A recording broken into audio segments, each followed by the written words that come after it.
Monday உங்ககிட்ட உங்க colleague வந்து "how was your weekend bro?" அப்படின்னு கேட்டா, நீங்க என்ன சொல்வீங்க? டேஸ் எப்படி போச்சுன்னே தெரில ப்ரோ. மண்டே வேலை பார்க்கணும்னு நெனச்சாலே கடுப்பா இருக்கு அப்படின்னு சொல்லுவீங்களா? ஏன்னா வீக்கெண்ட்னாலே ஒரு வைப் தான் இல்ல. அது மாதிரி எப்போ உங்க வீட்ல இருக்க லேடீஸ்க்கு ஃபீல் ஆகும்னா, இன்னைக்கு சமைக்க வேணாம், நம்ம வெளிய சாப்பிட்டுக்கலாம்னு சொல்லும் பொழுது தான் வீக்கெண்டாவே ஃபீல் ஆகும். எஸ்பெஷலி சண்டேனா கொஞ்சம் ரெஸ்ட் எடுக்கலாம். முக்கியமா உங்களுக்கு மீ டைம் கிடைக்கும்.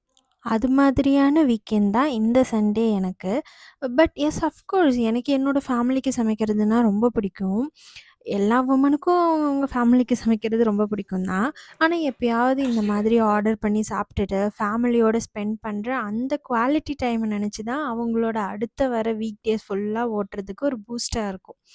இந்த சண்டே அப்படியே நாங்க மெதுவா எந்திரிச்சு பிரேக்ஃபாஸ்ட் சாப்பிட்டு, ஒரு டீ போட்டு குடிச்சுட்டு என்ன சமைக்கலாம் அப்படின்னு என் ஹஸ்பண்ட் கிட்ட கேட்டபோது அவர் சொன்னாரு, "இல்ல, இல்ல வேணாம். நம்ம வெளிய ஆர்டர் பண்ணி சாப்பிட்டுக்கலாம். நீ ரெஸ்ட் எடு" அப்படின்ட்டாரு. ஒரே ஜாலி தான் எனக்கு. ஆர்டர் பண்ணி சாப்பிட்டுட்டு, நல்லா தூங்கி எந்திரிச்சு, ஈவினிங்கா நல்ல ஒரு டீய போட்டு குடிச்சிட்டு, ஈவினிங் போய் இந்த வீக்குக்கான வெஜிடபிள்ஸ் எல்லாம் வாங்கிட்டு வந்து, இப்படி தான் என்னோட வீக்கெண்ட் ரொம்ப சூப்பராவே போச்சு. உங்களுக்கு எப்படி போச்சு அப்படின்றத கமெண்ட்ல சொல்லுங்க. பாய் பாய்.